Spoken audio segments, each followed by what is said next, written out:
so much for stopping in. I don't know why the chat's not displaying your guys' messages. That is very strange. Thank you so much for tuning in. Sorry for the technical difficulty. I was trying to do something new, trying to get the chat on the screen in this stream, and looks like I failed because I see you guys' messages and I don't see the chat popping up on the screen. Let me maybe if I refresh it, does that work? We'll see what happens here. We'll see what happens here. If I see one comment pop up without it showing up on the live stream, then I know it's an L. Sorry, technical difficulties, and you know, that's just gonna happen when you try new things out. Just trying to improve the stream a little bit here on a whim, literally right before I went live, and yeah, it's not working. Let's see here.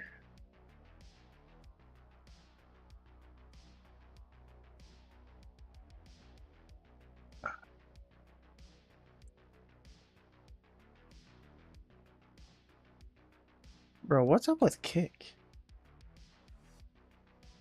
Yeah, the chat's not working, bro. Man, this sucks. There's people talking, but it's not showing up on the chat. Alright, we'll just get rid of this then. There we go. We'll just screw that. Alright, what's up, NeoFetch? What's up, Daywood? What's up? I don't know how to say your name. Abdaliz Osman. Thanks for stopping in. Steve Young. Steve Young's in the house, dude. Steve Young. Hall of Fame quarterback? Is that you? Super Bowl champion?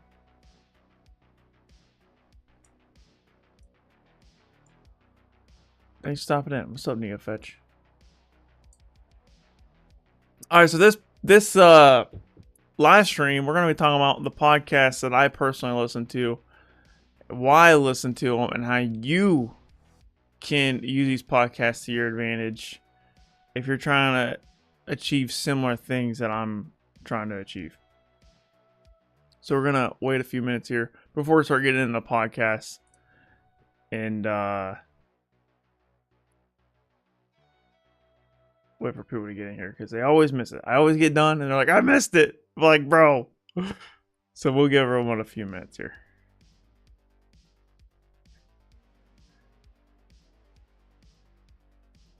You're not the Steve Young that plays football. Dang. I bet you get that a lot. And I'm sorry I had to put you through that once again. Maybe you like it though.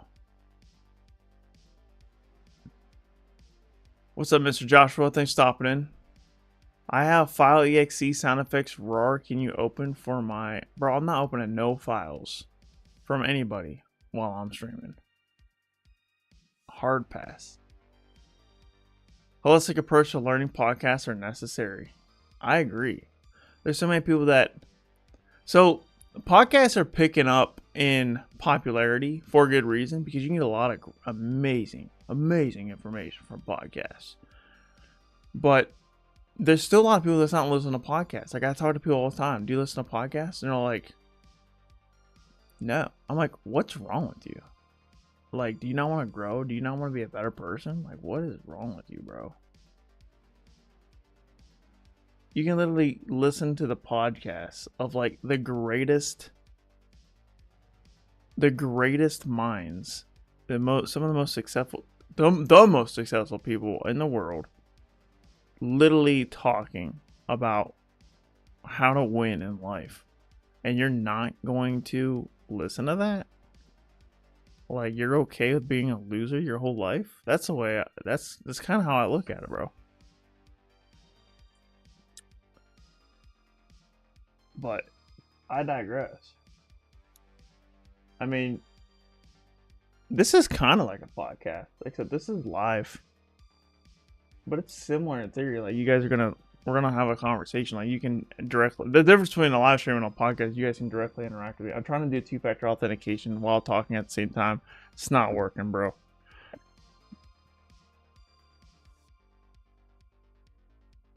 There we go.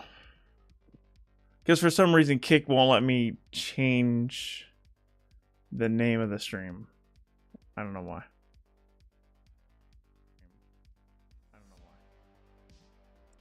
See here. Edit. There we go. Change the title of this stream. Hopefully that works.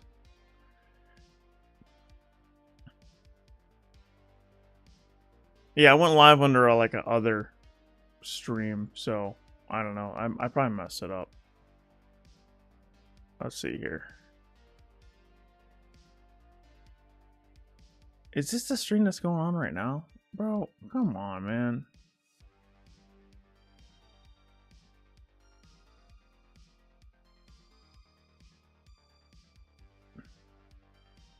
I hate this.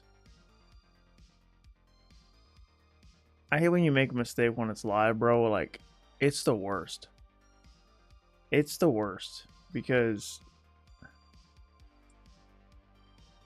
there's no going back. Like, it's hard to correct things on the fly, bro. But I think I might have just fixed it. Hopefully. Am I live on LinkedIn? Let's look. The thing is, like, yeah, I hit the wrong button and I streamed on a different stream. Like, I try to set up the event beforehand, and if you hit the wrong button, it's like, it messes everything up, bro. I hate it. I hate it. Why will I need this file very much? Bro, I'm not opening up any files. I'm not falling for it.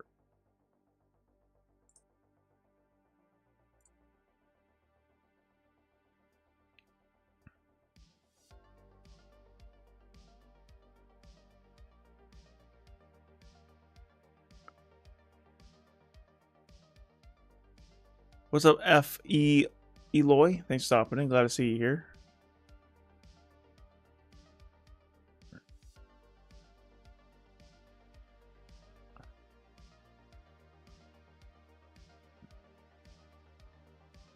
Yeah, for some reason it doesn't put it under the event that I put it under. Gosh, I hate that so much. This is the actual worst, bro. It is the actual worst. Oh well. I need to not make that mistake again. Whatever. There's so many people that wanted to watch this one. And they're not getting the notification because I'm like, it's streamed on the wrong one, bro. Restream's got a problem with that. Like, if I hit the wrong button, I can't put the stream on the right stream.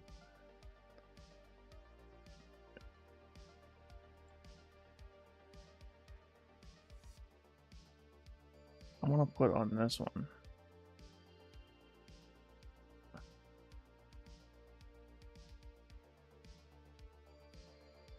Oh, there we go. I don't know. I have no idea. Yeah, it just says, oh, gosh, that's so annoying. All right, it is what it is, guys. We're just going to roll with it. I appreciate everyone being here. There should be more people here, but they didn't get the notification because I accidentally went live on the wrong stream.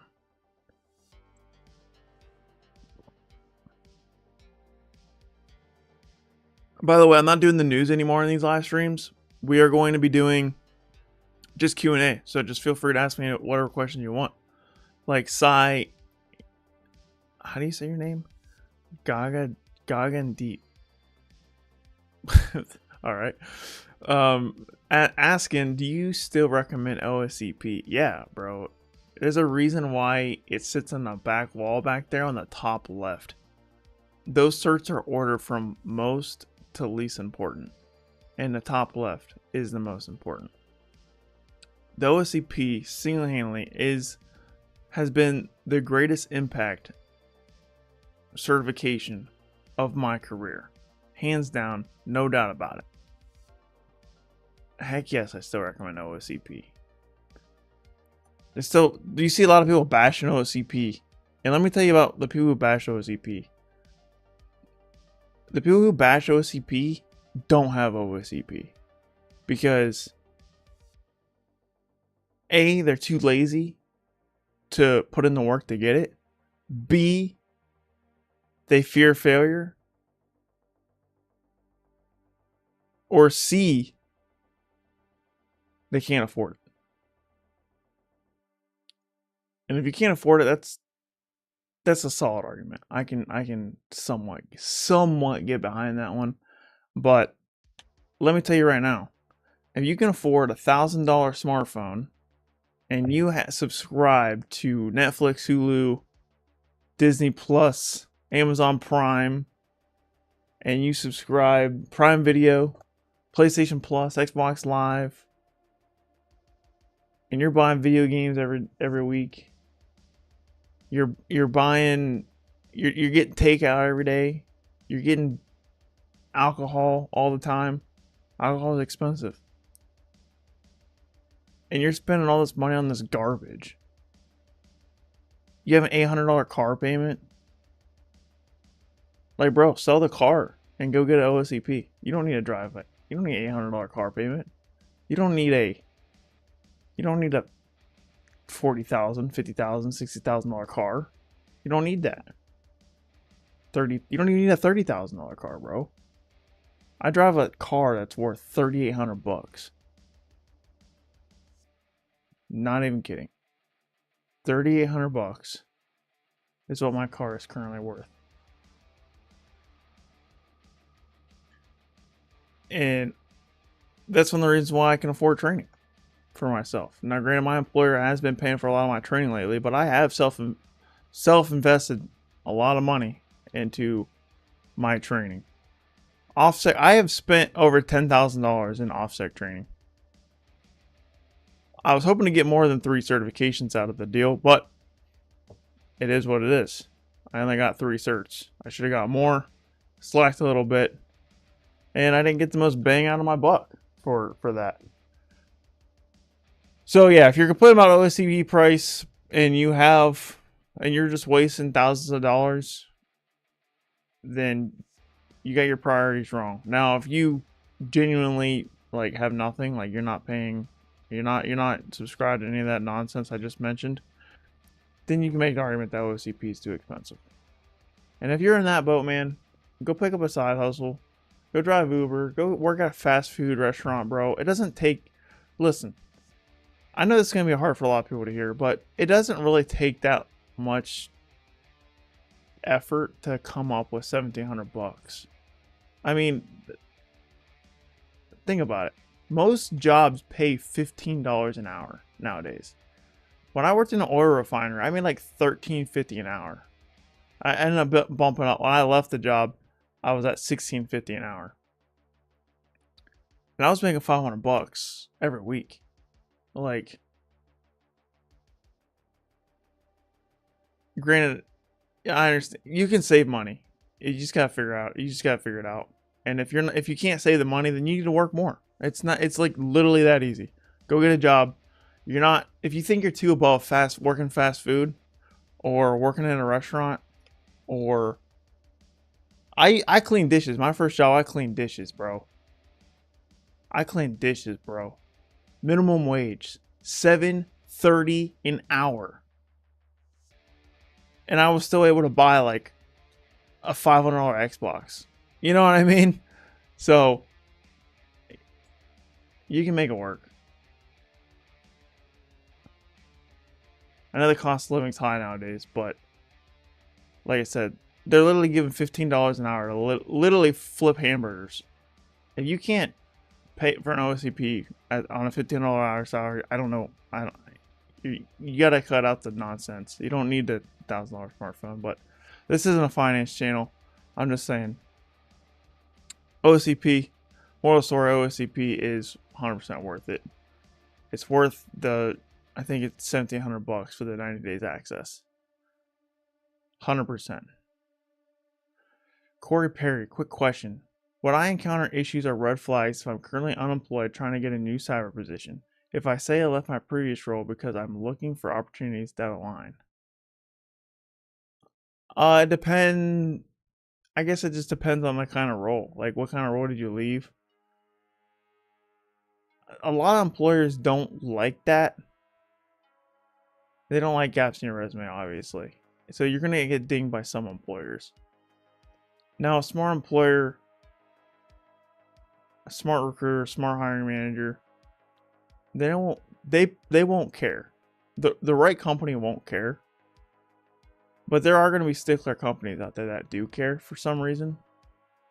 And you don't want to work for them anyways, because if a recruiter dings you for that, it also depends on how big the gap is too. If it's like a month or two, that's kind of normal. But if it's 6, 7, 8, 9 months, that is a red flag. So, what's up, Stormy? Welcome back to the stream. I haven't seen you in the chat for a while. How you been? More closely with long-term career goals and information security and risk management. Am I screwed? So far, I have been interviewed. My goal is to get an offer by October, November. Well, if you're getting interviews, then your resume looks good. So there's that. If you get interviews, your resume look good. If you don't get a second interview, that means you did a bad first interview. Not necessarily. Not necessarily, because there's been interviews where they bring me in and then I tell them I don't have any paid pen testing experience, and like, oh, we need 2 years of experience. Like, all right then, well, I lose because of that. Thanks for telling me up front. For the OSCP, is it? I'm assuming you're asking about the OSCP because I was talking about the OSCP for a while. Is it possible to take only the exam without a course, or is the course an essential part? You have to have the course. OffSec does not sell the OSCP exam voucher by itself. Matter of fact, the course is what you're paying for, and then it just comes with a free voucher. However, I mean, that's kind of how it is. But you can also look at it as, oh, I'm just buying a voucher and it comes with free training. You can also look at it that way. Either way, you're getting both of them and you have no choice. You can't just pay for the exam voucher by itself. It would be nice if they did that, because a lot of people, they'll take the exam and they don't even do the OffSec training. Now, I think the OffSec training is great. A lot of people bash it. I had no problems with it. I had no problems with the OffSec training. I thought it was good training. Some of the best training, actually. But actually, hot take here, but I think OffSec does have the best training. I do. I really do. And I have a TCM security cert back there. In the process of doing a CPTS. And as much as I like the Hack the Box Academy modules, I think OffSec does it better. And the reason why is because you get video and you get text. With TCM Security, you're only getting video. With Hack the Box Academy, you're only getting text. With Try Hack Me, you're only getting text. There's no videos. And to my opinion, like, video plus text equals win. Right? It's like a 1-2 punch. It's like video, text, win, knockout. You know what I mean? So anytime I do a certification, like a multiple choice certification, I'll get a video course and I'll read the book. So that's why I like OffSec training, because it's the only training provider that's doing hands-on certifications that give you both text and video. And labs. And hands-on labs that are already built for you. Like TCM Security, like, you have to build the lab yourself. That takes a lot of time. And then when it breaks, guess what? You have to spend hours troubleshooting it, which is a learning. There's value in that kind of learning for sure. But it's nice to be able to just reset the box on OSCP. Now you can do that on Hack the Box too. Can't do that at TCM Security because you got to build your own lab. So, and another thing is the OSCP mock exams are the best training you can get prior to OSCP, because it's a mock exam. It literally simulates the exam very well. And if you can pass a mock exam, there's 3 of them they give you. If you can pass one, then you can potentially, there's no guarantee obviously, but there's a good chance that you'll pass the real exam. If you take the mock exam, if you act like a mock exam, right? Like when I did my mock exams, I would start at the same time I would take the regular exam and treat it like the regular exam. And I did that 3 times. Failed the first 2 mock exams, passed the 3rd one, and then I passed the real exam after that. Uh,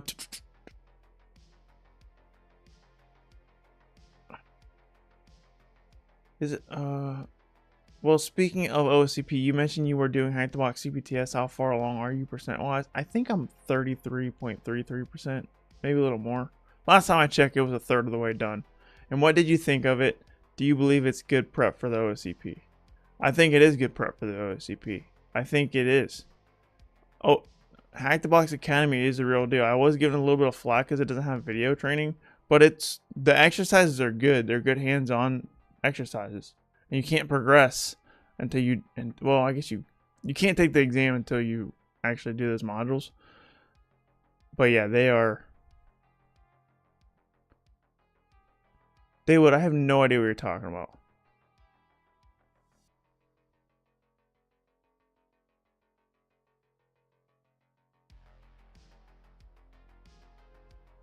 Anyways, Mohammed, I have A+, Net Plus, Sec Plus. I want to take CCNA exam soon. Next SAL1 and Blue Team Level 1. Is this path perfect? I'm laughing because there ain't no such thing as a perfect path, bro. To be frank with you, that is a path, and I think that's a good path. It's a solid path, but there's no such thing as a perfect path. A+, Net Plus, Sec Plus, the CompTIA trifecta has done wonders for many people. I never did A+, but I have a ton of CompTIA certifications, and I got a great foundation through CompTIA certifications. So, great base there. You want to take CCNA. CCNA, I have that as well. Great certification. It's a little too much for most cyber roles. If you're trying to be a security engineer, CCNA is great. But if you're trying to be anything else, probably a little overkill. I think the Net Plus knowledge is more than enough, unless you want to be a security engineer. If you want to be a security engineer, or you want to configure devices, CCNA is great. SAL1, I like that cert as well. I have it on my wall. I thought it was a pretty good cert. I liked it. It's a good little entry level cert for SOC analysts. And it's not easy. I have a friend of mine who is now a senior cybersecurity analyst, and right before he became a senior cybersecurity analyst, he actually failed SAL1. I failed SAL1 too, but I'm not a security analyst. I never have been, so I was like, all right, well, no sweat. I didn't prepare for it either, and neither did he. That's another thing. If you prepare for it, the chances of passing is significantly higher. I think it's a good cert. I like that exam. It was pretty fun. Blue Team Level 1, I haven't done it, but that's a good cert as well. So yeah, I think you got a good path. And then after you get Blue Team Level 1, maybe get some more hands-on certs. Or maybe a CISSP. CISSPs help a lot. By the way, speaking of CISSP, if you guys are interested in obtaining the CISSP, you can watch my video. I just dropped it on Friday. And it tells you how I pass CISSP and what I recommend if you want to pass that cert. What's up, Paul? How's it going, man?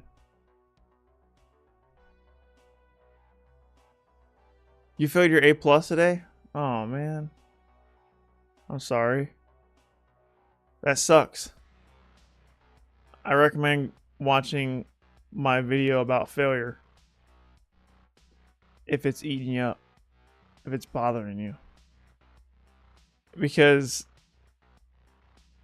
while I may have passed 18 certification exams, I have failed 8 certification exams. And it's just part of the process. It happens. So don't beat yourself up over it. There's people that fail certifications all the time. I'm one of them.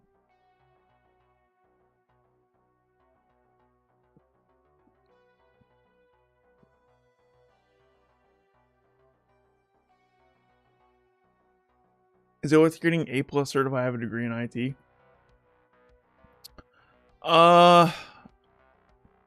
Normally I tell people to skip A+ because I don't have A+. If you have that IT foundation, then you should skip it. But For you, I wouldn't skip it because you already failed it. If you skip it and ignoring it, you're letting it beat you. You have to, in my opinion, you have to go back and pass it. Because if you quit, because like I failed certifications. So I'm like, man, I don't really need this cert, but I failed it. Now I have to pass it. You know what I mean? It's like an ego thing. But that's one of the reasons why I'm able to get ahead in my career, because I like to win and I hate to lose. Are you still learning programming? Bro, I gave up on that. That's a good question, Digital Liquid. Thanks for stopping in. Yeah, programming. I mean, I got rusty, and I'm gonna do programming. I'm gonna do it, and I was so motivated to do it, and oh boy, I fell off the edge there. Mostly because I just don't find it fun, and to be honest with you, programming is becoming a skill that's less and less important over time. And I know I've been the person to say like, oh yeah, you gotta know programming, and you do gotta know programming, because if you know programming at an intermediate level, which is what I was at, I'm not at the intermediate level anymore. I'm probably more at a beginner level now, because I don't code as much as I used to, because of ChatGPT and just ChatGPT. That's the only one I use. Writes all my scripts for me, bro. And I'm not a developer, so I don't really. I'm doing pentesting, so I don't really have to worry about it being insecure code, honestly. So I vibe code everything, and I'm okay with that.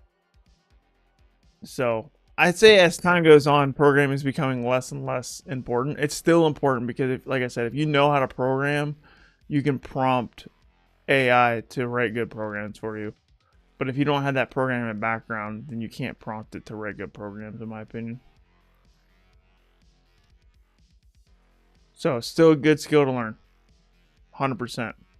You don't need to be an expert programmer. You don't need to be a full stack developer. But having, I would say, if you get to the intermediate level like I did, and then you let your skills rust up a little bit,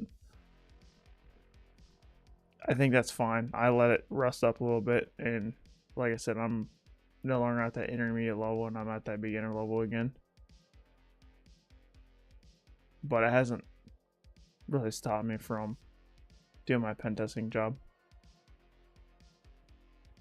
It's not bothering me. I didn't study, so it's my fault. Oh, if you don't study for a cert and you fail it, those are the certs that like don't bother you at all. I've had, I mean, I don't want to say it bothers you at all. They bother you less. I hate losing more than I like winning. So anytime I fail, like even for a cert that I didn't study for, I'm like, dang.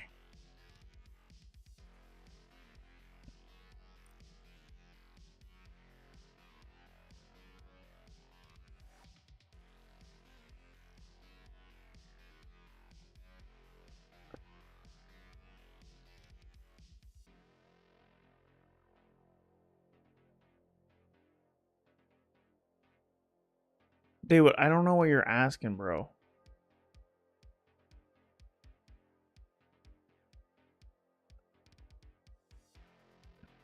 I told you I wasn't opening files on the stream.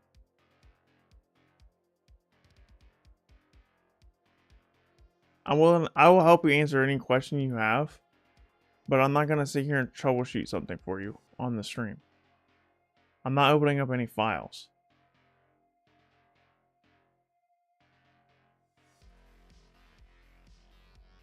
I have failed Core 1 A+, wasted time and money. Bro, programming's rough. Yeah, it's not that fun. Some people like it. I love programming in the beginner stages when I made my first few programmings. But then when I was trying to get to that intermediate level, I'm like, bro, this is getting hard. What do I need before OSCP? I would say you need a good understanding of networking, a good understanding of Linux, a small understanding of programming, a good understanding of Windows, a good understanding of security fundamentals. I did the EJPT before OSCP.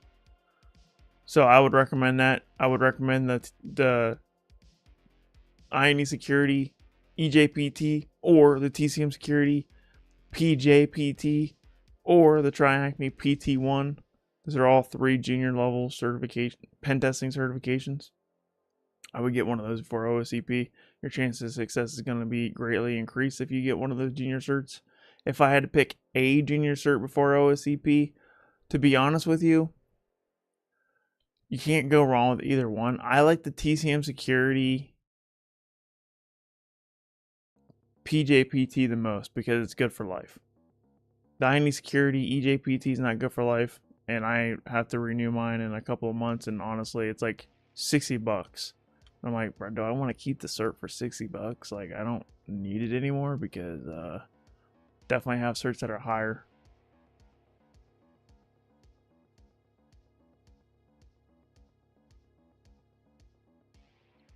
What's my favorite Linux distro? Kali Linux, man. That's the only one I use. Only distro I use. Now I've used Ubuntu and like Linux Mint and what else? CentOS.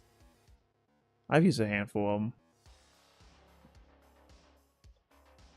Asking a cybersecurity streamer to open files on stream. Right? Right?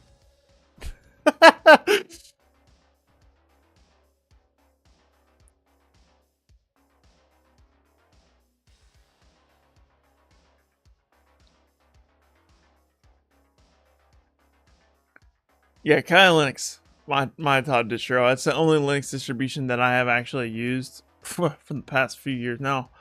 I guess sometime like no, I don't even have an Ubuntu VM. I will contact you after broadcast ends. All right, but I'm still not opening any files you sent me.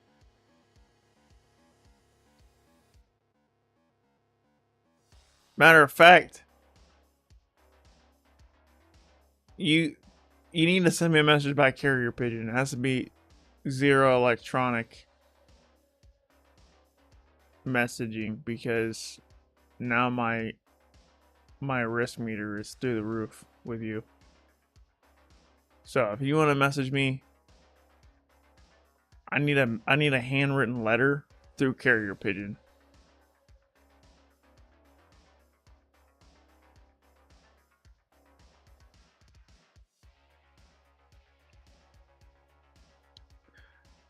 We gotta start talking about podcasts. Does anybody have any questions before we get started on the podcast?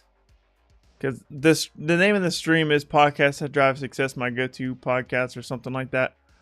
So I'm gonna talk about the podcast that I personally listen to grow as a cybersecurity professional.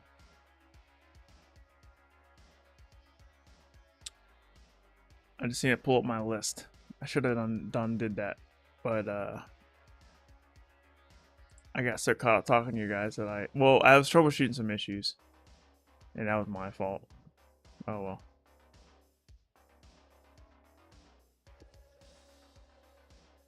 By the way, guys, if you're watching and listening, it's your first time here, hit the subscribe button if you are enjoying the content so far for more hacking and cybersecurity content.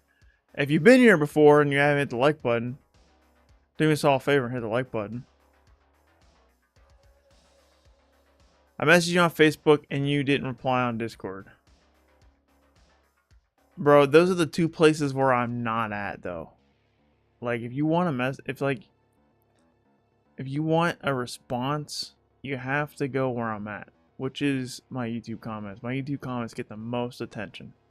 I have replied to every single YouTube comment. LinkedIn gets my second most attention.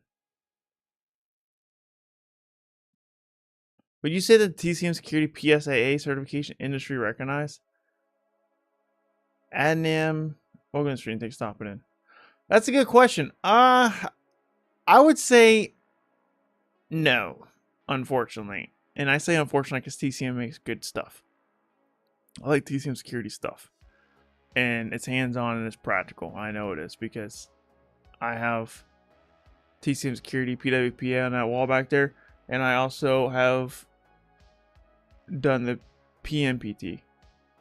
And they're the real deal. But a lot of hiring managers, a lot of recruiters They don't know this new wave of certifications that came out, right?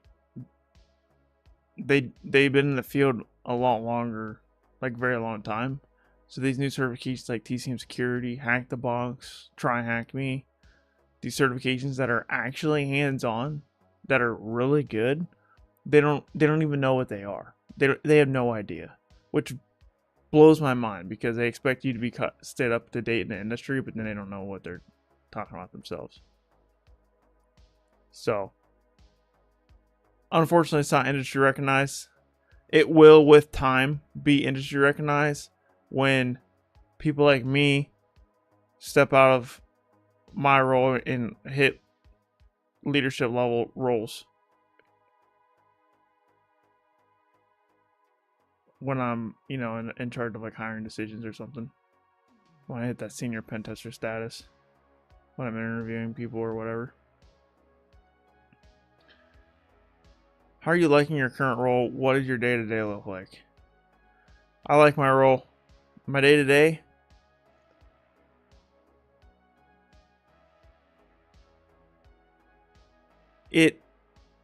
so I log in. First thing I do is I look at my calendar for the day, see all my meetings. I see what meetings I have for the day. And by meetings, I mean there's different types of meetings. So I'm in a consultant role, which is what I really like. I like being a consultant, which means I'm working for a different company every week or so. And so I check my calendar. First thing I do, boot up my work computer, check my calendar, and I see what meetings I have, and then I plan accordingly. Because I have to take mental note on, hey, at this time I have this meeting and it's going to last this long. And at this time I have this meeting and it's going to last this long. And then I have to fit my tasks in around those meetings. So the meetings kind of dictate what I'm doing and what time. And the types of meetings we have, so for client calls, there's two different types of meetings. You got internal calls, you got client calls. Client calls, I'm talking to the client, my customer. There's different types of meetings. So we have kickoff calls, which is the call where we talk about the scope of the pen test. What are we doing? When are we doing it? And they'll tell me, I'll ask questions about, hey, what's going on in your network? Hey, what's going on in your web app? Explain this to me. And I'll take notes on their network or their web app to help me with the pen test when it's time to do the pen test. And then for web apps, we do web app demos where I'll have the client show me a demo of the web app. Like, hey, they'll show me how to use the web app because I'm not a user of the web app. So they have to kind of teach me the basics of the web app. And then I'll just watch the video and I'll take mental note of how the workflow of that app goes. So that's a web app demo. We also have wrap-up calls. Wrap-up calls is the opposite of a kickoff call. When a pen test's done, we go on a wrap-up call. We talk about the interesting things that happened during the pen test, and we wrap it up. And that's the chance for the client to ask questions about the report, and they can clarify anything. We also do findings calls sometimes. Well, I don't want to say sometimes. It's very frequently. Findings calls, there's two different types of findings calls. One is when I find something higher critical. I'll stop immediately what I'm doing, contact the client and have a call with them, explain the higher critical finding that I found. That way they know. They don't have to wait for the end of the pen test. They don't have to wait for the report to fix a critical or high issue. The other type of findings call that we do will be like at the end of after I am done pen testing, I will have a call with them and I'm like, hey, this is what I found. Not formal at all, just a conversation. Here's what I found. Not necessarily bad, but here you go. That way you can start thinking about the things that I found before you even get the report, because they don't get the report as soon as I'm done with the pen test, since there's still like a reporting period. They don't get the report as soon as I'm done testing. So the findings call is I can show them my findings the moment I'm done with testing. Internal calls, we have like company-wide meetings, and then we have pen tester meetings. So my company, Kirkpatrick Price, it's an auditing firm, and a pen testing firm. It's mostly an auditing firm. It's bigger and more known for audits than pen tests. So they talk a lot about auditing during those company calls, and it's nice to know, how cybersecurity audits conducted, and we talk about some other stuff for this company-wide calls. And then we have the pen tester meeting where the pen testers only get together. We talk about the war stories. Hey, what do we got going on? What projects we got going on? Do we find anything interesting? Hey, I found this interesting finding. Let me show you guys this cool thing I'm working on. Whatever. And we talk about what's going on, the schedules, and cool findings that we found, and how we try to get better. And those are really all the meeting. That's all the meetings we do. And then when I'm not in the meeting, I'm pen testing, dude. I mean, I'm in the terminal. I'm in the report. I'm either in a terminal doing stuff, doing my pen test, or I'm in a Word doc, not a Word document, but I'm in a Pwn doc, like writing reports, or in a Word doc writing reports. We also have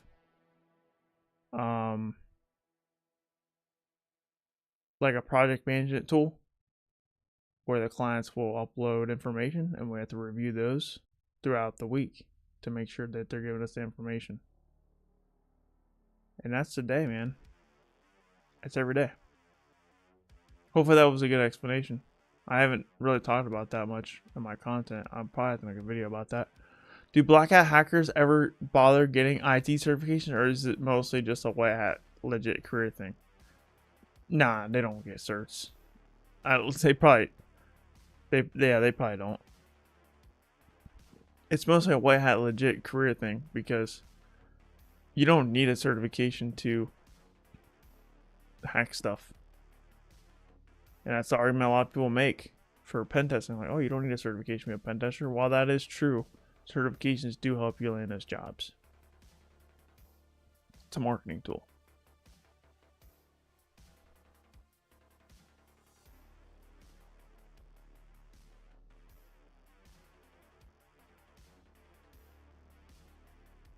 Don't open a file, Stormy. What's a hash? Stormy, watch my video on password cracking. I explain what a hash is. Basically, a hash is you take data and you apply an algorithm to it, and then the output is the hash. And different algorithms do different length hashes, and the hash is a one-way function, cannot be reversed. And passwords are stored as hashes instead of plain text, because if you have the password hash, you don't necessarily know the password.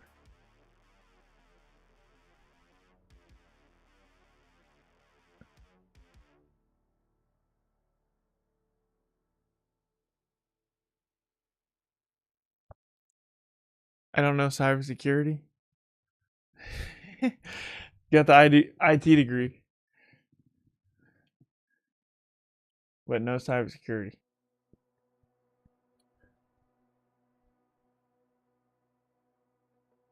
All right, let's see if I can.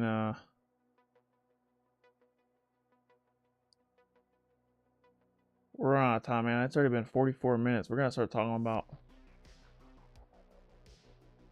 with the stream here. The core topic. I made you guys wait, but I have a good time talking to you guys. That's actually the main point of these streams, is just to talk to you guys. But I like to put in the subject matter.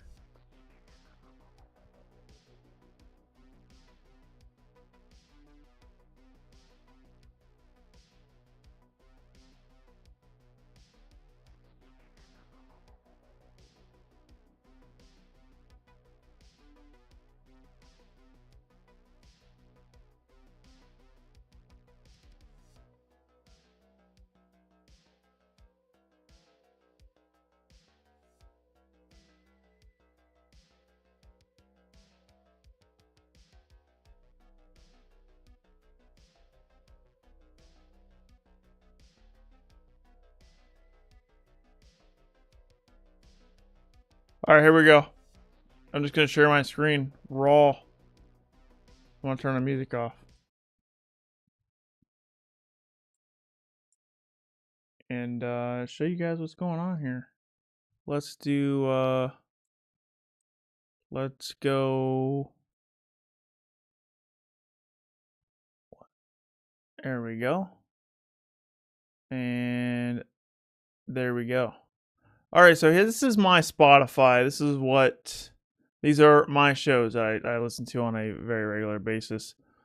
Well, not all of these. Some of these aren't my shows anymore. I need to get them out of the list here. But I'm going to tell you which ones are the ones I listen to religiously. And the reason why I'm showing you this podcast list is because these are the podcasts that help me grow and be the professional that I am and go to where I think I want to go in terms of success.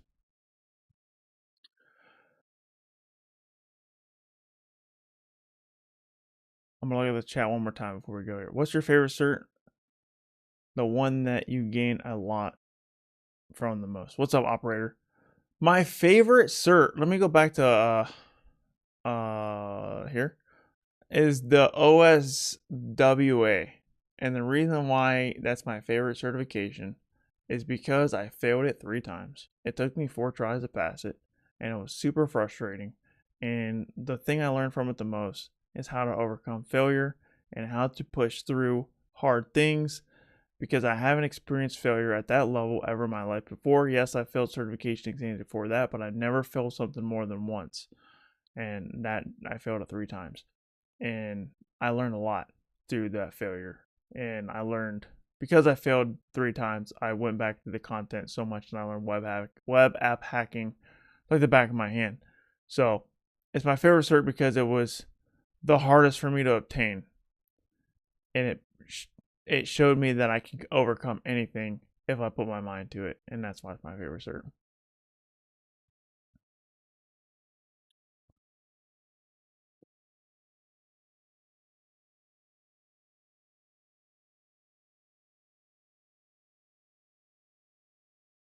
All right, let's go back to the webcam. Here we go. All right, so here are some of the podcasts that I listen to, and these are most of my favorites. And some of these I don't really listen to too much because they've kind of lost their charm over time. But in this list is the bulk of what I'm listening to every day. And the reason why I'm showing you the podcasts I listen to is because I want to show you guys what I'm putting in my brain to help me become the best cybersecurity professional I can be, so you can be the best cybersecurity professional you can be. So first up, a shameless plug, The Hacker's Cache by yours truly, Kyser Clark. And this is the podcast that is my absolute favorite. And yes, I am biased because I put my blood, sweat, and tears in this podcast. And this is the podcast, I made this podcast because it's the podcast that I wish existed 5 years ago when I was trying to become a pen tester. And I think there's so much good information in this podcast, and it's literally everything that I ever wanted to know in one podcast. And I'm adding in this podcast every single week. There's actually one dropping tomorrow, every Wednesday. So check out my podcast if you haven't already. It's on all the platforms. I know I'm on Spotify. This is what I use, but it's on Apple Podcasts, and I would imagine all these podcasts are on all the platforms because they're pretty big podcasts. The next cybersecurity podcast I want to show you is the Cybersecurity Headlines. This one right here, I listen to every single day. I mean, if you go here and then you go to Unplayed, the first Unplayed one was... Oh, I guess I didn't listen to September 12th. I gotta listen to this one. But excluding this one, you can see 2022. It's now 2025, September 2025. And I've been listening to this podcast for almost 3 straight years now. With the exception of this one, I got to go back and listen to this one, but I will knock it out for sure.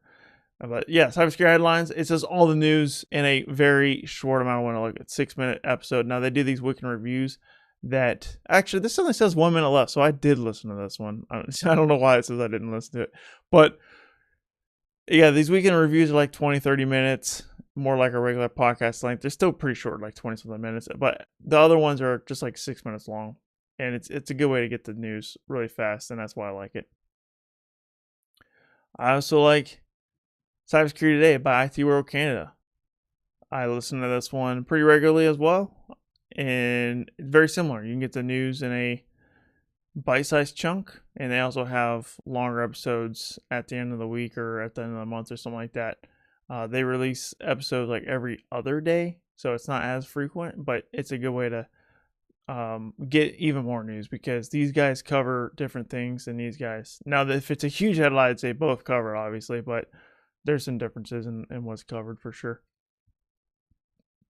The next cybersecurity podcast that I'm going to throw in here, Darknet Diaries. Where's that on my list? Boy, where's that? Here it is.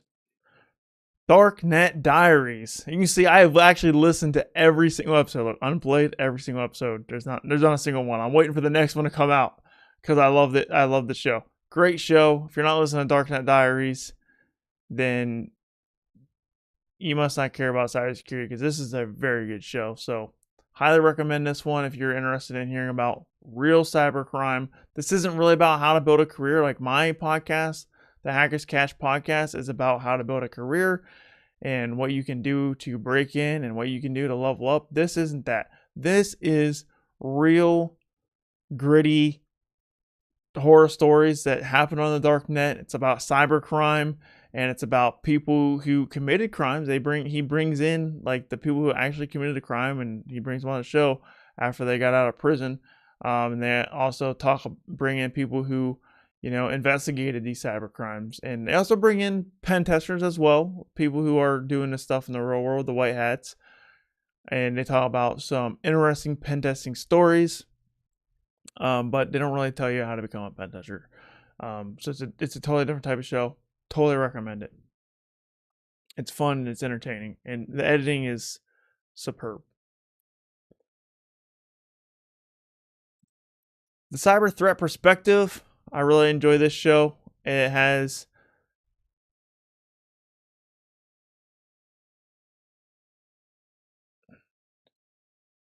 Spencer Alessi, who was on my podcast. Spencer Alessi was on my podcast as a guest.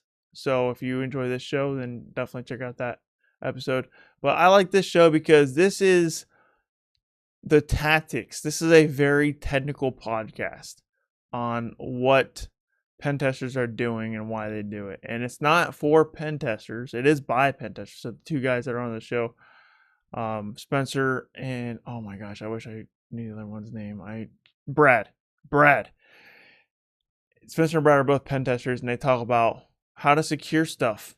And it's not just for pen testers. This is for the defenders too. Matter of fact, they make more content that's for defenders than they do for pen testers. A lot of stuff they talk about pen testers already know. And they just talk about, what a pen tester is doing and how you can secure your environments. So great show. Like I said, I had Spencer Alessi on my podcast. Next, I like Security Noise. Security Noise, another cybersecurity podcast by Trusted Sec. I like this one because very technical as well. It talks about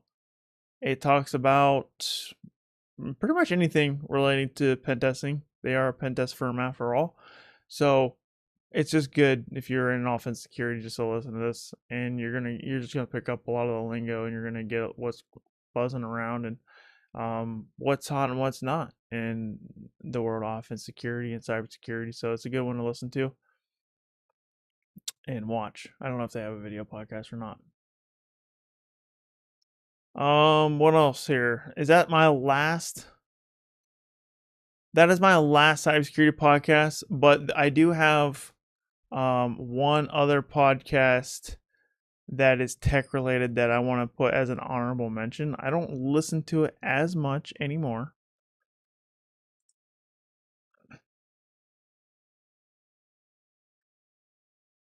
but it is the art of network engineering. This is a podcast very similar to what I do. As a matter of fact, I got a lot of inspiration from this because I used to listen to this podcast all the time when I was going through my CCNA studies. If you're trying to get CCNA, definitely listen to this podcast.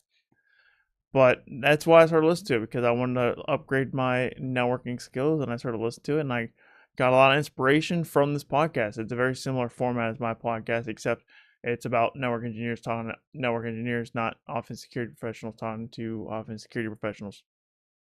And I got a lot of inspiration out of this one.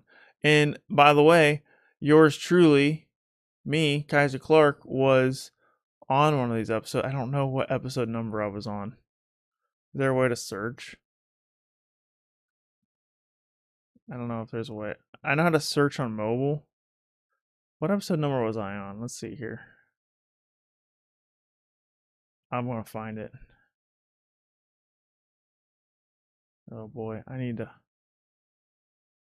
There it is. I was on episode 119, Cybersecurity with Kyser Clark. So that was my first time I was on a podcast, by the way. Well before I made my podcast and before my content started taking off. No, I definitely had some YouTube videos posted before I was on this show, but yeah, I was on this show, and it was a good time. First time I was on a podcast. So highly recommend if you are interested in network engineering, or if you want to get CCNA. And I'm saying it's an honorable mention because there's a lot of stuff here that's not applicable to a cybersecurity career, but there is a lot of stuff that is applicable, and I learned a lot from it. So that's all the tech podcasts. We're not going to get into the non-tech podcasts, because cybersecurity isn't all technical, boys and girls. We have to have soft skills. And if you want soft skills, this is probably not the episode to listen to you. This isn't the podcast if you want to pick up soft skills, because Andy Frisella here, he cusses a lot. But this podcast is my absolute favorite podcast, 100%, no doubt about it. Really, F with Andy Frisella, it's all about building discipline. It's all about building grit. It's all about the mentality to win, how to get better. And he'll say how to kick ass. Like, that's what the show's all about. He does get political on some of his shows. He's got two different types of shows. He's got like the how to win episodes, and he's got like, what's going on in the world episodes. And I used to not listen to the political episodes, but I've recently changed, and I have been listening to what's been going on in the world, because it's important to know. It's not everyone's cup of tea, but I absolutely love this show. And if you want to know why I'm kicking ass in my career, it's because of this show. And that's exactly what he said in the episode that I listened to earlier today. He was like, hey, he's like, when your friends ask you why you're kicking ass, tell them about this show. So this show right here, one of the huge reasons why I'm kicking ass right now. So there you go. Highly recommend. Next one, the Think Media podcast. So this one, if you're interested in being a content creator, this is gold. This is gold right here. I listen to this podcast all the time. I actually listened to it right before I started this live stream, and it gave me some ideas that I can rope into my content. And if you're interested in being a content creator, this is a good show to listen to. And a lot of the things that you see in my content, I get from here, and I implement it, and I twist it my own way. So this is a great podcast to listen to if you want to be a content creator. I know not everyone wants to be a content creator, but I do. Obviously, I'm making content right now, and I always want to get better. And he's got the mentality he's got the motto, get 1% better with every upload. And when I listen to an episode, guess what? I can take one piece of an episode and implement my next piece of content. And boom, I make better content every time I hit upload. Next one, Smart Passive Income, online business and blogging podcast. So this is all about how to make money online. Now, I'll tell you right now, I'm not making no money online. All right, I'm not. I don't make money off this content. I don't make money off my podcast. I'm still in the hole. I do get ad revenue, but I have to pay. I've paid so much for my equipment and all my tools that I need to run the show, that I'm still not making money. Now I probably will start making money off ad revenue off YouTube, And I have started to make money off of YouTube, but I was in the hole for so long that it's kind of, I'm still in the hole. But that's beside the point. It's not all about making money, right? I want to make good content. So this is also another way, if you want to be interested in being a content creator, he talks about how to make better content. There's all kinds of stuff in here on how to make good content. So highly recommend this if you were interested in being a content creator, which once again I am. And I get a lot of tips from him too, Pat Flynn. Shout out Pat Flynn. The Game with Alex Hermoses. This one is a business podcast. This one's all about how to make a lot of money in business. And I don't have a business, but I do like money. And a lot of stuff you can apply in a content, because content creators is somewhat like a business. So I get a lot of good ideas here.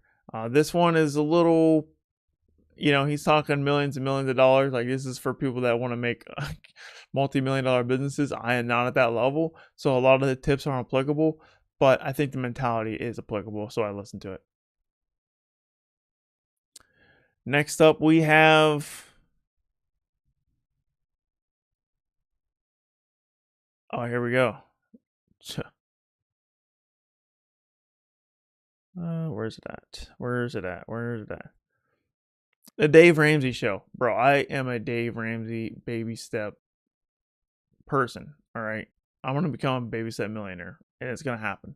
I'm currently on baby step 6. I've been following the plan, and my finances have never looked better, and Dave Ramsey has a big reason behind it. So if you follow his finance tips and guidance, you will also be doing good with your finance. So if finance is something you struggle with, if you're living paycheck to paycheck, you're in debt, the Ramsey Show, highly recommend.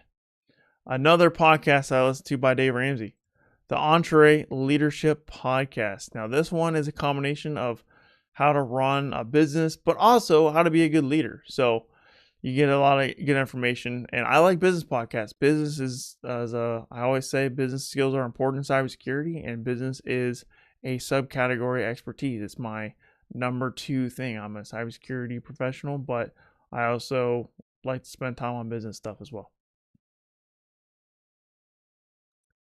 And then last but not least, I neglected this one for a while, but I'm starting to really, and I mean really, like it. Man, I cannot find it. Here it is. The Gary V audio experience. So Gary V, man, he changed my life. I bought his book, Day Trading Attention. That book was all about not how to make content, but it's more about like how to strategically upload your content. Like, hey, you need to upload this kind of content on this day. He basically just like, just upload content every day. And that's the reason why I upload content almost all the time. Like, it's a religion. I actually do upload on social media every single day because of Gary V's advice. And it's been working out. My following's been growing. And while not everyone's here trying to build huge followings, if you're interested in building a self-brand, Gary V audio experience, if you pay attention to how to strategically make content and how to, he talks about personal branding as well. And so does Pat Flynn on Smart Passive Income. Personal branding is important. And so does Think Media. He talks about personal branding as well too. So personal branding and content creation go hand in hand.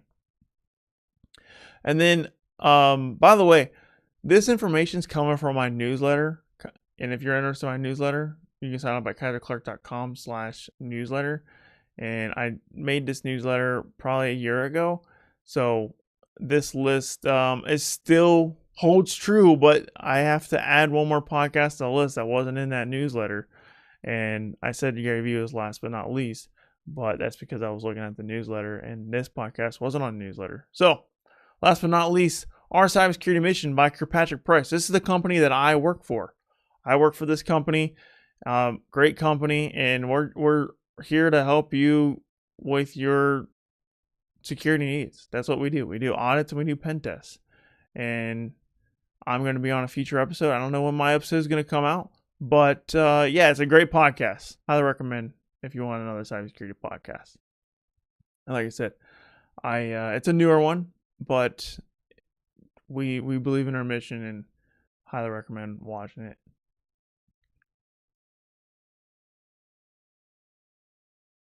And that's everything. So, does anybody have any questions here before I hop off?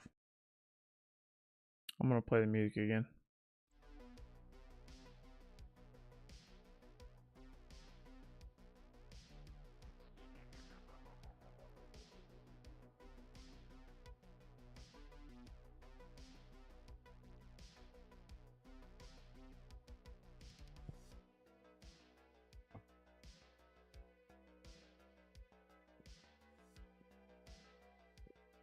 Followed a couple. Nice.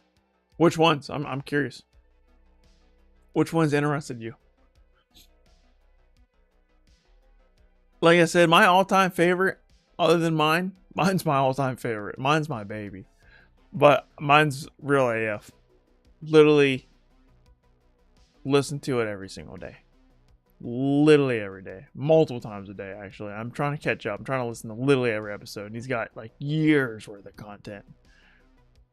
The Ramsey Show? Nice. Nice. Yeah, the Ramsey Show is great. And check out the Ramsey YouTube as well. Because they cut up the clips to like the best clips. So you can actually learn a lot just from the clips. Because they clip up the best parts. Darknet Diaries? Nice. Yeah, also a good show. Favorite or Hack the Box Cube Talk? You know, I stopped listening to it. And I can't remember why. I think the audio was kind of bad. I don't know what it was, but I just yeah, I might try it again, but I wasn't impressed. I did like the OffSec podcast, but they stopped uploading. They stopped uploading to the OffSec podcast. Let's see if I can. Have they made a new episode? No, they have not. They have only 37 episodes. They quit after 37 episodes. Wonder why. I mean, I kind of know why. It's not easy to make. It's not easy to make a podcast, bro. Like week after week after week after week after week. It's hard. It's hard work.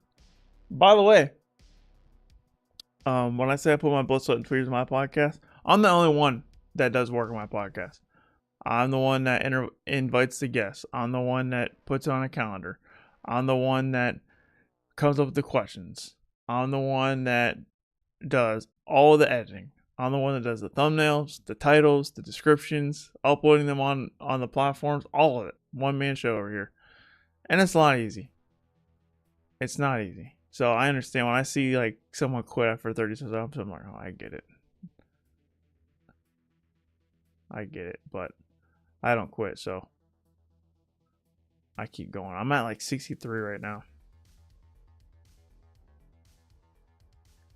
I'm always curious about the dark web, but too scared to try. Darknet Diaries doesn't really talk about the dark web too much, to be honest with you. Sometimes, but it's more about cyber crime. Like, there's cyber crime that happens that's not on the dark web. You know what I mean? Actually, most of it happens off the dark web. What's up, Dan Cruz? How's it going? He's got trademarked. Bro, flexing those certs. Hell yeah. I work my ass off for those. I'm going to flex them. I remember somebody left a comment. Bro likes to show off his certs. Like, yeah, bro. I like to show off my certs. You know why? Because it takes me... Every cert takes hundreds of hours. On average, they're like probably 150 hours per cert. Some certs are 400, like the OSCP.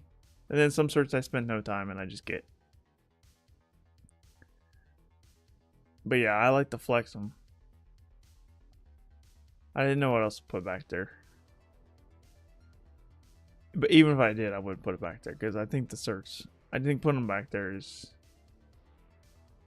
I like to show them off.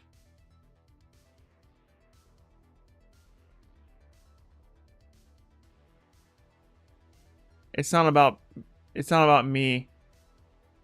I mean, it is to show that I have the knowledge and I know what I'm talking about, but it's also to show you how much work that I put in.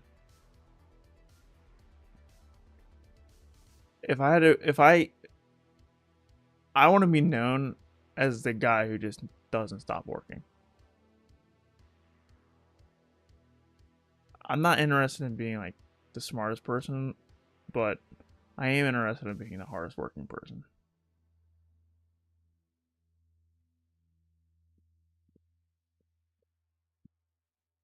Coincidentally, because I work hard and I study a lot, I become very smart in what I do because I'm hardworking. But I'm not really that special. I just don't have an off switch. That's the thing that's been helping me out the most. I don't have an off switch.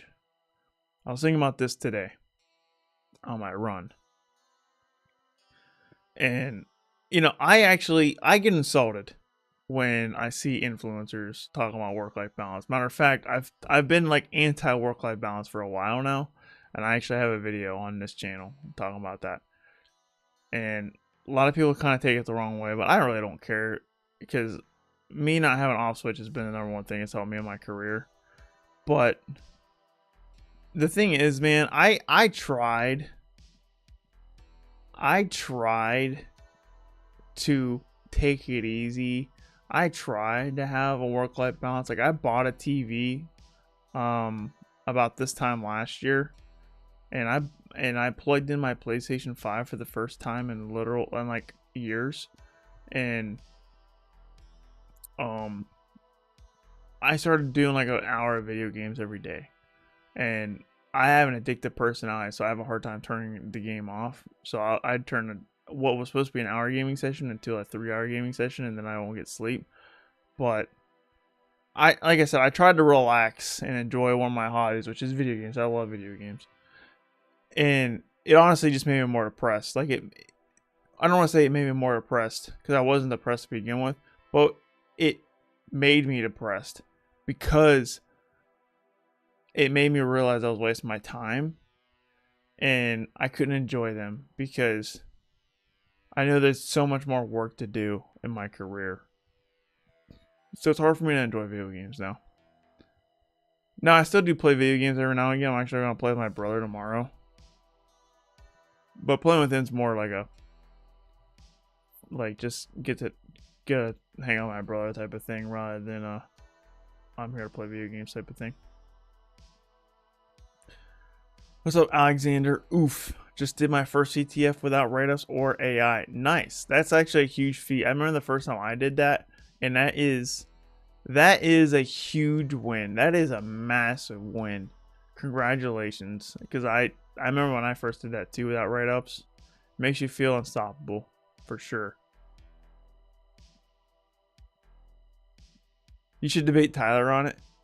You know, I have a little bit here and there. We haven't had like a serious discussion on the work-life balance thing, but we've had our disagreements. We just agree to disagree.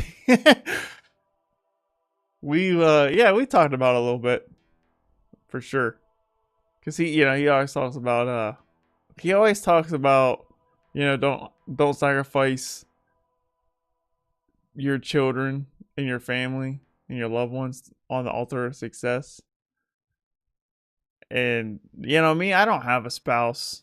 I don't have kids, man. I've been single for over a year now. But when I was in a relationship, I was in a 2.5-year relationship with my girlfriend at the time. But I'll be lying if I say that my career didn't impact that relationship. It absolutely did. Actually, that was the main reason why I decided to leave the relationship. Because I wasn't getting the support I needed out of her. And she's not a bad person. I'm not going to sit here and talk crap about her. She's a wonderful person. Just didn't support me in the way I wanted to. And because I didn't have an off switch, she felt neglected. So I 100% understand. You know what I mean? because like she wants to go on vacations. I'm like, bro, I want to work. I want to work. I don't have fun on the beach, bro. I have fun in the lab. Well, I don't really have fun training, to be honest with you. But what I do have fun, I have fun when I'm winning. When I pass the certification, it's the most exhilarating feeling ever. When I do something hard, it's the most exhilarating feeling ever. OX3 Security the same way. He was in the chat. Paul, are you still in the chat? He's in the same way? What do you mean he's the same way? When it comes to like working a lot? Yeah, he that's why me and him get along pretty well. Which games am I playing? Me and my brother's going through the Borderlands series because Borderlands 4 came out and we bought the whole Borderlands saga like months and months and months ago. And we're just now like a quarter of the way through Borderlands 2. It's taken us a long time to get through because we only play like 2 hours a week or something like that. So we're trying to get to Borderlands 4. And I have personally completed Borderlands 1, 2, and the pre-sequel. I haven't played Borderlands 3. He hasn't played any of the Borderlands games, so I'm just like kind of helping him out through it. I played a lot of Borderlands 1, like stupid, and Borderlands 2. I had the Platinum Trophy on both of those on PlayStation. What's the best PoE security cameras within reason? Bro, I have no idea, to be honest with you. I don't look up security cameras that much.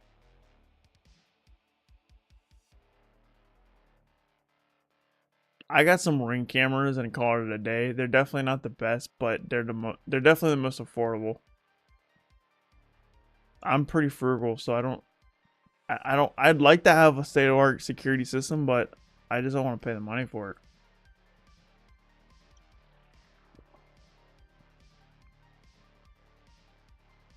Everyone that wants to rob me, they're gonna try and be like, oh, it doesn't have a state-of-the-art security system. Bro, I don't need a state-of-the-art security system. If you try to rob me, I will shoot you. No cap.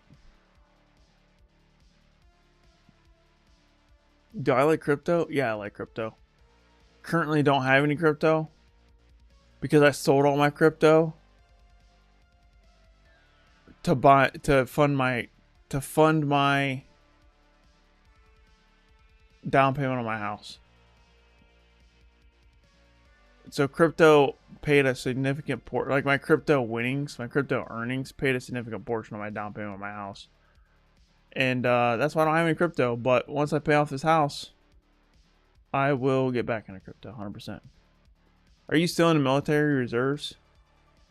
No, I'm not in the reserves.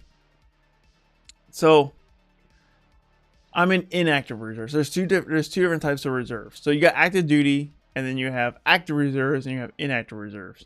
Active reserves is like what people consider the reserves, right? Like the traditional reserves. The inactive reserves are people who aren't in the reserves. They're a civilian, but they can get called back into active duty at any time if the government deems it necessary. And that's the status that I'm in right now. I'm an inactive right now. And if you're in the military, then you already know what inactive reserve is, but I'm just kind of explaining it to everybody who's not military savvy. But I'm in active reserves until January, because for those who don't know, when you sign a contract with the military, whether it's 2, 3, 4, 5, 6, 7 years, you have to do it for 8. It's an 8-year commitment. So I signed a 6-year contract for active duty, got out, and then now I have to do 2 years of inactive reserves. So currently inactive reserves, but I will be out of it in January. Air Force, yeah, Air Force. Fly, fight, win, baby. I don't really miss it, but you know, I was doing a pretty hard workout yesterday, and I'm like, dude, I kind of wish I can do basic training again because I hated it. It was really hard, but it's one of the reasons why I'm able to have the discipline I have.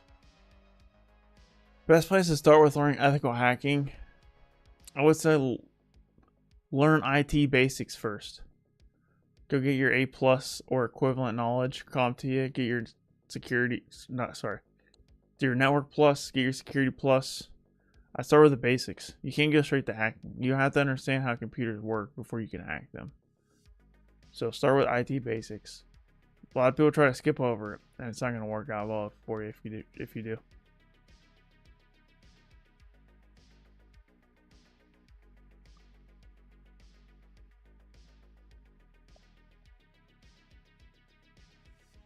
I don't miss being out of the military. I like being a civilian. But I would have stayed in. I never hated the military. Not for a second. I loved it the whole time. The only thing I hated about the military was the pay. That's it. I got out of the military because they weren't paying me enough for how much I know.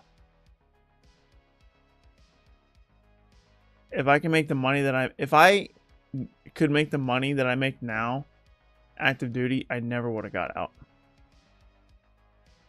Even if I would have became an officer, I would be making less money than I make now.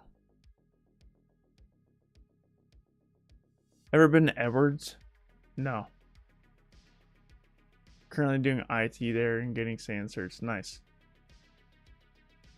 SAN certs are expensive, so if you can get SAN certs, if they're paying for it, nice. I don't have any SAN certs because they're expensive. Like 10 grand a pop for the training. Silly question, but isn't it true that you don't have to parachute or learn to fly a plane if you're in the Air Force? Seems like you would, but Buddy said you don't.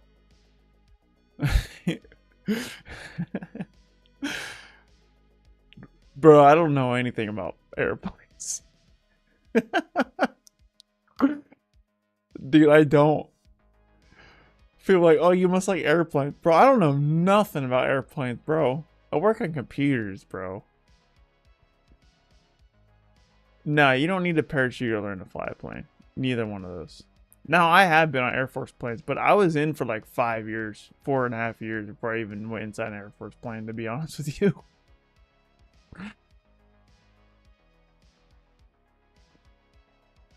First thing after the basics? That's a good question. So basics, I would consider networking, Linux, and security fundamentals. And then I would say the intermediate levels, which is still the basics, but a little bit past the basics, I would say programming and cloud. And then after that, I would go after a junior pentest cert. So either the PJPT from TCM Security, EJPT from INE Security, or the PT1 from TriHack. I mean, I like certifications clearly, and I think they set you up for success.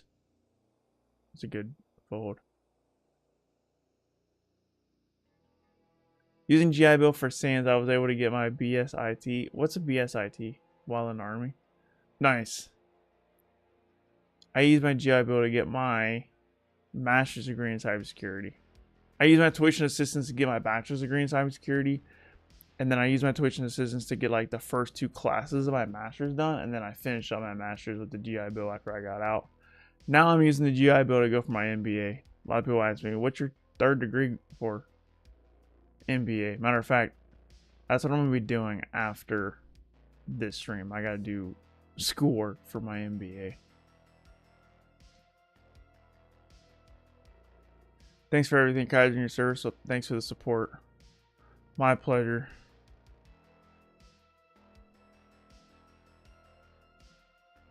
What's up, Moses? Thanks for stopping in.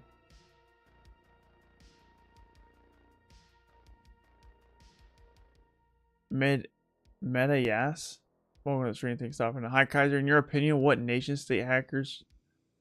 nation state actors reach that level? That's a good question. Dude, that's a good question. I never really thought of it that way. You know, I don't study threat actors that much, man. Like, cyber threat intelligence is... They know what the threat actors are doing. To be honest, I don't pay attention to what threat actors are doing too much because I don't have a network to defend. I'm attacking networks. And I don't emulate threat actors either because I'm not a red teamer. Pentesting is different than red teaming. I do some of the tactics, obviously. But how do threat actors get that level? Man, to be honest with you, man, I don't know. I don't have a perfect answer for you. But what I would say they reach that level because they have a curiosity, like a white hat hacker, like someone like me who's an ethical hacker. They have that curiosity, and they have the drive to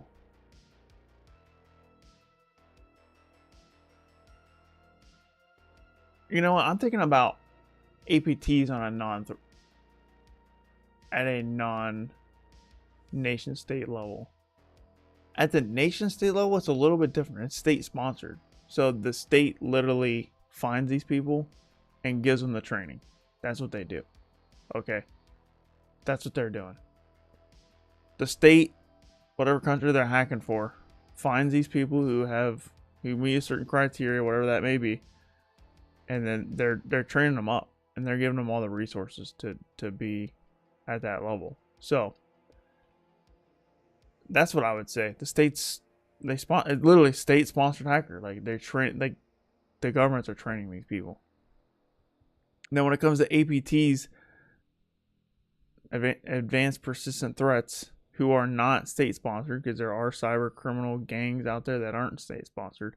Those people, they are, like I said, they got the curiosity like someone like me who's an ethical hacker, but they don't really care. I would say there's different flavors of threat actor that's not state sponsored. The first one would be, I would imagine, someone who doesn't want to deal with all the bureaucracy and all the nonsense that the corporate world has to offer. Because when it comes to having a career in cybersecurity, there's a lot of hurdles you got to jump through. We talk about it all the time. How do you break in? How do you break in? How do you break in? Your resume has to be typed perfectly. You got to have soft skills. You got to know business. You got to know all this extra stuff on top of the technical work. And honestly, it's a hassle. So I think some people don't want to go through it. And they're like, well, I can make more money being a threat actor. And that's another reason. That's another reason why people become threat actors, because you make more money as a threat actor. It's more profitable. And when there's more money, where there's money, there's people. So there's another reason. Another reason might be they just like the thrill. They like the thrill of crime. Some people do crime just because they're not supposed to. People find that thrilling. People enjoy living life on the edge, and some people might actually like hurting people, right? There could be people out there that just hate the system, right? And they're hacking companies or hacking corporations because they hate the system. They're hacking governments because they hate the system. So there's different types out there. Hacktivists. Gain notoriety. Yeah, I would say that one, notoriety too. Right. There's a such thing as street cred in the hacker space for sure. I mean, there's many different reasons, and it just depends on the individual. It's a good question. It's a good conversation. How much superior is an APT versus super qualified red teamer? I don't know if an APT is superior to a super qualified red teamer. A super qualified red teamer is just as good as the best APTs. That's the point of a red team, is to emulate threat actors. So the best red teamers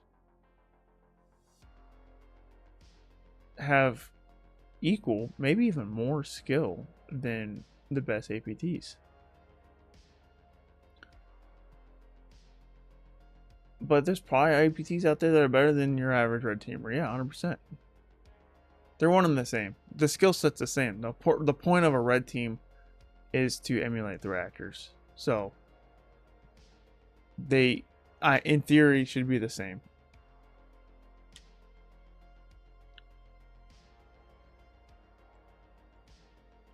What's a good book for a beginner in cybersecurity? Looks like you got a lot of books behind you. I'm so glad you asked this. Euphoria, thanks for stopping in, by the way. I was going to talk about this at the beginning of the stream. I want to start doing this on my stream. I'm going to show you what book I'm currently reading. The book I'm currently reading, Hands-on Hacking. What's this say? Become an expert at next-gen penetration testing and purple teaming. Hands-on Hacking. A little bit of an older book. I think this came out in like 2020. I don't recommend reading books that are older than 5 years. This was right at the 5-year mark, so I'm like, I'll buy it before it becomes outdated. Pretty good book so far. It's definitely dated because, well, ChatGPT and LLMs did not exist when this book was published, so it is outdated a little bit. But I have learned a little bit from it, even though it's not that outdated. It's only like 5 years, but I would say that's number one. Don't buy a book that's over 5 years old because it is outdated.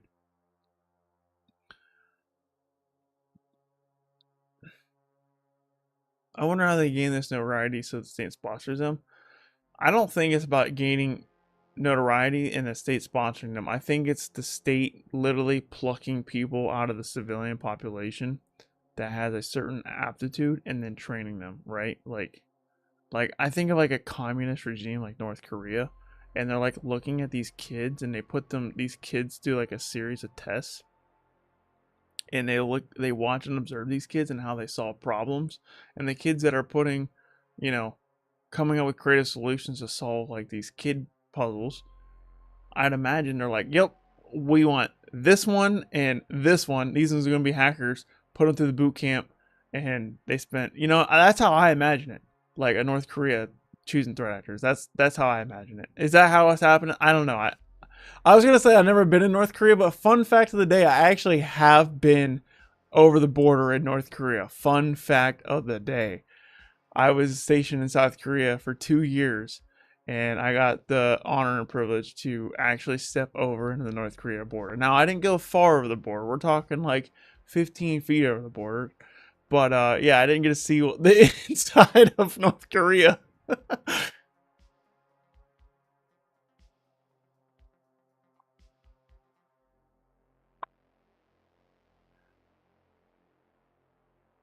He said, yeah, especially deal with the bullshit politics of the company. Yeah, it's a fact. There's a lot of red tape, a lot of bureaucracy, a lot of corporate stuff you gotta deal with. And some people probably just throw like, screw this. And I actually have seen people talk about that. Like, you know what, I can't find a job. I'm just gonna be a threat actor, because anybody can be a threat actor. Like, you don't need a qualification. Like, you can literally just start hacking companies and just start going at it, bro. You don't need someone to hire you. You don't need to go through an interview process. It's easier to become a threat actor than it is to break in legally. You know what I mean? You don't need anybody to believe in you. You don't need to do the interview process. And that's probably another reason why people become threat actors. There's many reasons. Everyone's got different reasons, I'd imagine. I don't know. I'm already on the government watch list, so I can't do it. I can't be a threat actor. But even if I could, I wouldn't, because I wouldn't want to live life on edge like that, bro. And if we make one mistake and don't cover up your tracks right away, straight to jail. Straight to jail. And I mess up a lot of commands. I'd be like, dang it, dude. Forgot this one command in my file.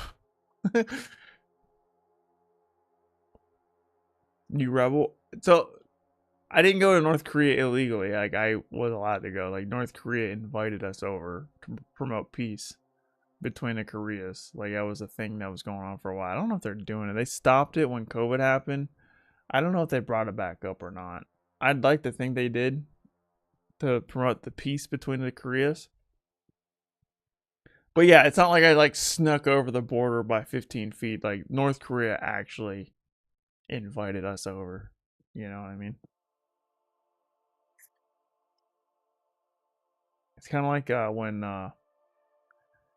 when President Trump and Kim Jong Un was met up. That's exactly where I was, by the way. Like, where they first met up and where President Trump went over the border. That's exactly where I went over the border. Like, the same exact spot.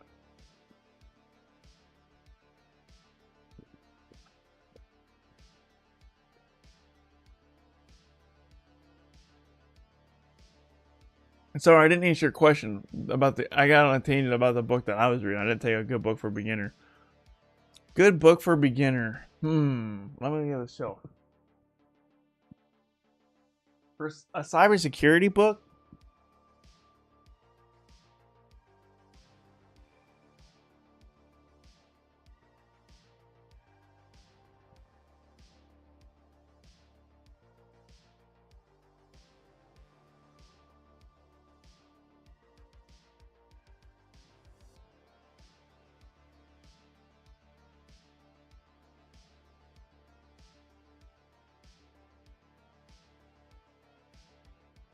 To be honest with you, man, I don't have any books that are for beginners on the shelf. The only book that I have that I would consider for beginner is my Security Plus Study Guide, which is my first book that I read when I got into security. Yeah, I mean, the Security Plus Study Guide was really good. I would imagine. Yeah, I don't have any recommendations for you for absolute beginner. I don't have a recommendation for you. Now, if you have some tech skills, you have some basic cybersecurity skills, I would say a good one to start with would be this one right here. This is good entry level pen testing book right here. Like if you understand Linux, you understand networking, you understand security basics, you understand a little bit of programming, this is really good. If you haven't done anything with ethical hacking yet, I would get hands-on hacking. A lot of this stuff is to me common sense. So I've been reading this book. Like I said, I picked up one or two things out of it, but most of it's just a refresher because it is what I would consider like beginner level hacker stuff.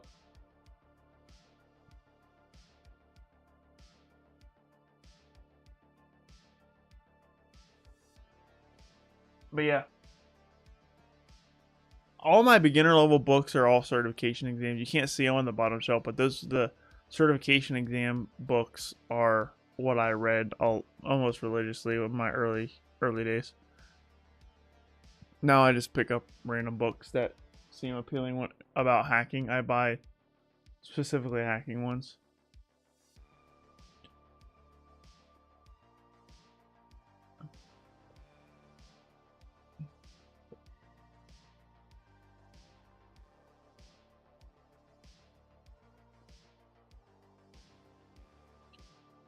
Man, it's been an hour and 40 minutes. I'm having fun. These live streams are always fun. I always want them to be an hour, but then I'm like, bro, these are fun.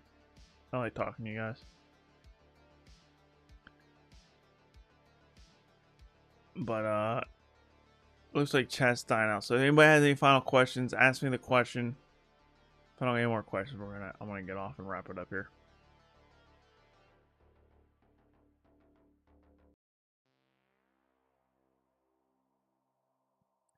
By the way, I'm thinking about doing the news in a different way. I don't know. I might do more live streams. These live streams are very easy for me to just make because I just get on and just start talking. I don't have to edit anything. Editing videos is like my least favorite part about being a content creator. I don't enjoy it. I enjoy the finished product and I enjoy saying what I have to say in the videos, but I don't enjoy editing the videos. I don't enjoy uploading them either. And when you do a live stream, it's like it's already done for me.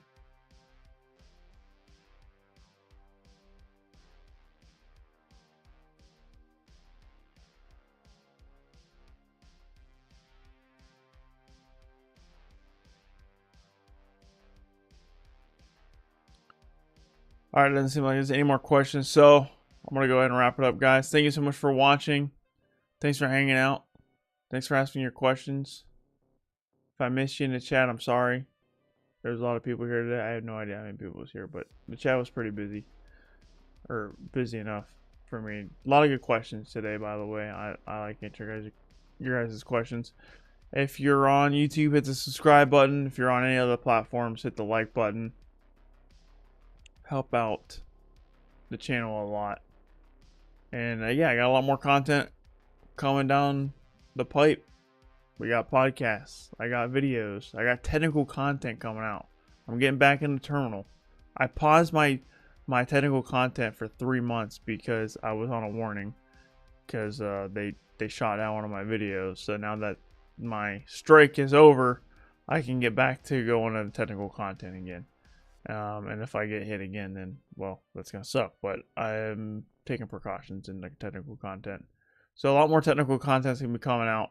We're going to be solving some like hack-to-box machines like I used to do live, but I'm going to do that in like a fleshed out video.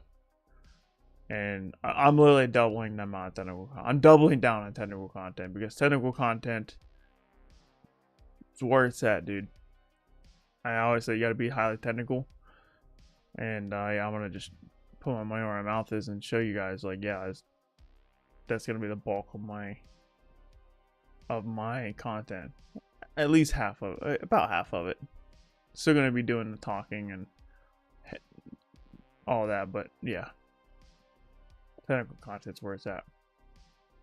Alright, guys. Enough rambling. Thanks for watching. Thanks for hanging out. Peace out. Take care. See you next stream. Same time next week. Love you guys. Bye.